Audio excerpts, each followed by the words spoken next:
디지털투데이 데일리 픽입니다. 코로나19의 국내 재확산이 심상치 않은 분위기인데요. 이동통신 3사는 너나 할 것 없이 코로나19 비상에 걸린 상황입니다. 뉴스원은 이통 3사 모두 코로나19를 못 피했다고 보도했는데요. 최근 KT 광화문 사옥에 근무하는 직원이 코로나19 확진 판정을 받았죠.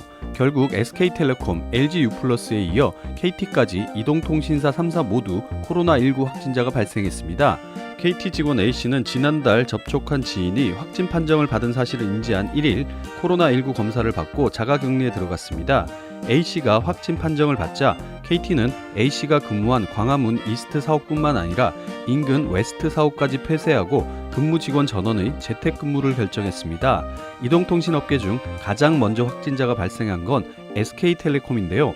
코로나19 초기인 지난 2월 서울 을지로 SK텔레콤 본사에 근무하는 B씨가 코로나19 검사에서 1차 양성 판정을 받자 SK텔레콤은 본사를 긴급 폐쇄하고 집중 방역을 실시했습니다.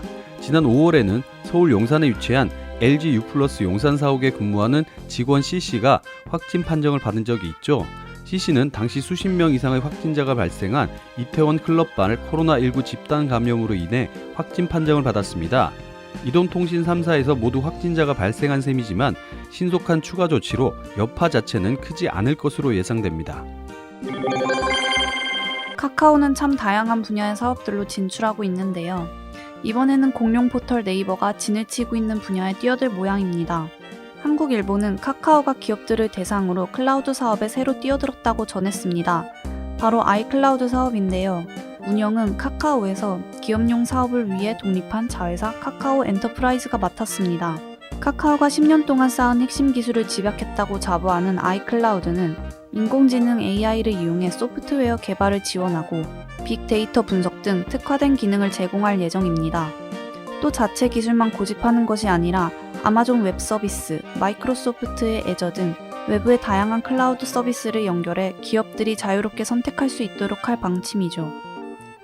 핵심은 카카오 엔터프라이즈에서 개발하는 기업용 메신저 카카오워크와의 연동입니다. 카카오는 아이클라우드를 이용하는 기업들이 카카오워크를 이용해 업무를 볼 수 있는 기능을 검토하고 있는데 이는 카카오의 강점인 메신저를 클라우드에 연동하겠다는 전략이죠. 네이버도 기업용 메신저인 라인웍스를 갖고 있으나 메신저 기능만큼은 한 수 위인 카카오가 기업용 메신저를 클라우드 플랫폼처럼 활용할 수 있다는 것이 업계 분석입니다. 관건은 독자 데이터 센터의 구축이죠. 현재 카카오는 독자적인 데이터 센터를 갖고 있지 않지만 자체 서비스나 향후 클라우드 서비스를 위해서는 데이터 센터 구축이 불가피하다는 의견이 많습니다. 카카오 측에서는 아이클라우드를 전 세계를 겨냥한 사업으로 키우겠다는 포부를 밝혔습니다. 제주도의 관광 극성수기는 여름 휴가철을 꼽는 게 일반적이었는데요. 해외여행 대체지로 제주도가 꼽히면서 성수기의 개념도 조금 달라지는 모양입니다. 연합뉴스는 제주 여행을 계획하는 이들 5명 가운데 4명이 앞으로 1년간 제주를 찾는 시기로 가을과 봄을 선택했다는 조사 결과가 나왔다고 보도했습니다. 제주도와 제주관광공사는 향후 제주 여행 계획 설문조사 결과를 1일 발표했는데요. 조사 결과에 따르면 향후 1년 제주 여행을 계획하는 시기로는 가을과 내년 봄을 선택한 비율이 각각 40.5%와 40.2%를 차지해 여름 휴가의 응답률보다 월등히 높았습니다.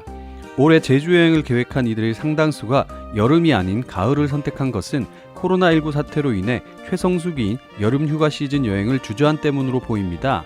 전염병 안전성에 대해서는 안전하다는 응답이 안전하지 않다는 응답보다 현저하게 높아 제주를 안전한 여행지로 인식하고 있는 것으로 조사됐습니다.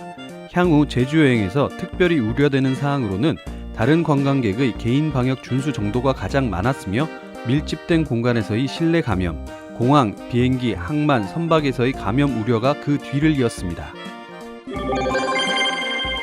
CJ ENM은 다수의 채널들을 거느리고 많은 컨텐츠들을 만들어내고 있죠. 또 CJ ENM을 통해 프로그램을 공급받는 유료 방송 사업자들도 많은데 이들 사이가 심상치 않습니다. 아시아경제는 OCN, TVN, 투니버스 등의 방송 채널을 운영하고 있는 CJ ENM이 인터넷 TV인 IPTV와 케이블 TV 등 유료 방송 사업자에 프로그램 사용료 15에서 30% 인상을 요구하면서 논란이 일고 있다고 전했는데요. 유료 방송 사업자가 CJ ENM의 방송 콘텐츠를 사용하는 대가로 지불하는 프로그램 사용료를 큰 폭으로 인상하면서 이것이 받아들여지지 않으면 송출을 중단하겠다고 통보한 것입니다. 일부 유료 방송 사업자는 CJ ENM의 일방적 요구에 반발하고 있어 실제로 방송이 중단되는 블랙아웃 상황도 배제할 수 없다고 전했습니다. 한 예로 서울 수도권에서 사업을 하고 있는 딜라이브는 가입자가 201만 명으로 업계 3위 규모인데요. 만약 CJ ENM이 실제로 송출을 중단하면 201만 명의 가입자는 방송을 볼 수 없게 된다고 하네요. 업계에서는 온라인 동영상 서비스 OTT의 등장으로 방송 시장이 위축되면서 프로그램 공급자와 플랫폼사의 힘겨루기가 본격화된 것으로 보고 있습니다.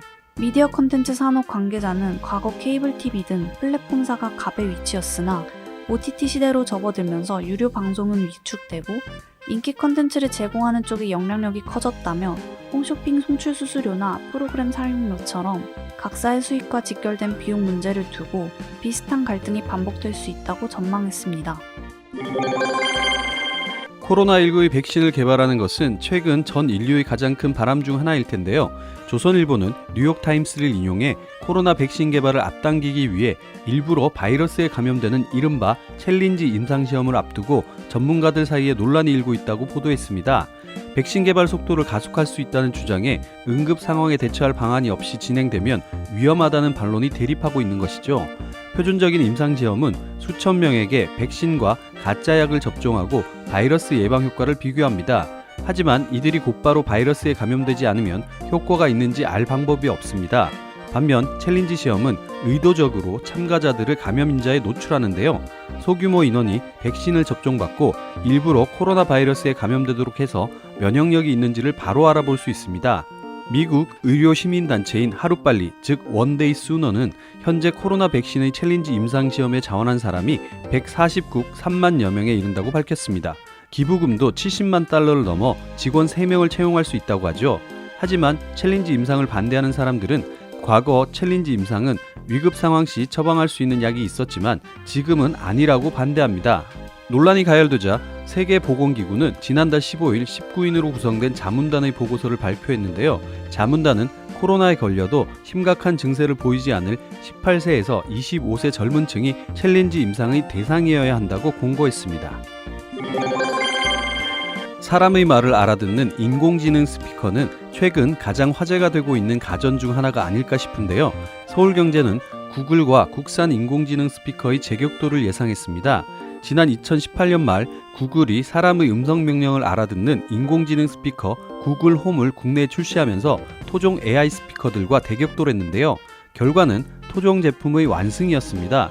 지난 2년여간 국내 판매된 AI 스피커 10대당 약 8대에서 9대가 토종 제품이었던 것으로 추정되고 있습니다. 두 해가 지난 지금 2차전이 예고됐는데요. 구글이 신제품을 들고 한국 시장에 재도전한 겁니다. 그동안 국내에서 AI 스피커는 주로 대형 이동통신사들이 자사통신 및 유료방송 서비스 상품을 판매하면서 패키지나 사은품 형태로 묶어 보급되거나 온라인 쇼핑몰 등을 통해 판매되는 경우가 대다수였습니다. 구글은 이처럼 꽉 막힌 시장의 틈새를 비집고 들어오기 위해 대형 이통사인 LG U+와 유통대기업 계열의 신세계 INC와 손잡고 이번 신제품을 유통하기로 했습니다. 또 구글의 또 다른 신제품 네스트 미니는 기존 제품들보다 음질 등을 한층 높여 성능 차별화를 꾀했습니다. 국내 기업 네이버는 LG U+와 함께 발광 다이오드 탁상시계 형태의 AI 스피커 클로바 클락 플러스를 시판했고 지난 2017년 카카오 미니를 선보이며 시장을 발을 디딘 카카오는 하반기 중 새로운 AI 스피커 미니 헥사를 출시할 전망입니다. 코로나19의 확산으로 인한 경기 침체는 어느 경제 분야를 막론하고 심각한 수준인데요. 패션 의류업계도 마찬가지겠죠. 이런 가운데 머니투데이는 코로나19의 확산 속에 외산 명품 브랜드와 국산 패션 브랜드의 명암이 극명하게 엇갈리고 있다고 보도했습니다. 루이비통, 샤넬, 디올까지 명품 브랜드가 노세일에 가격 인상을 단행해도 손님이 구름처럼 몰리는 반면 국산 패션 브랜드는 코로나19 불황 장기화에 눈물의 재고 세일에 나서고 있다는 겁니다. 명품업계에 따르면 디올은 가방을 비롯한 일부 인기 상품의 가격을 12에서 15% 올렸습니다. 앞서 지난 5월에는 루이비통과 샤넬이 가격 인상을 단행했죠. 루이비통은 지난 3월에 이어 올해만 2번의 가격 인상을 실시했습니다. 실적 개선을 노리는 해외 명품 패션 브랜드와 달리 국내 패션 업계는 허리띠를 졸라매는 비상 경영에 눈물의 재고 세일에 나섰습니다. 이랜드월드의 초저가 패션 브랜드인 스파오는 클리어런스 세일, 즉 재고 정리 할인 행사를 알렸고 삼성물산의 에이세컨즈도 이미 여름 성수기 정기 세일을 예년보다 일찍 시작했으며 최대 60% 세일을 진행 중입니다.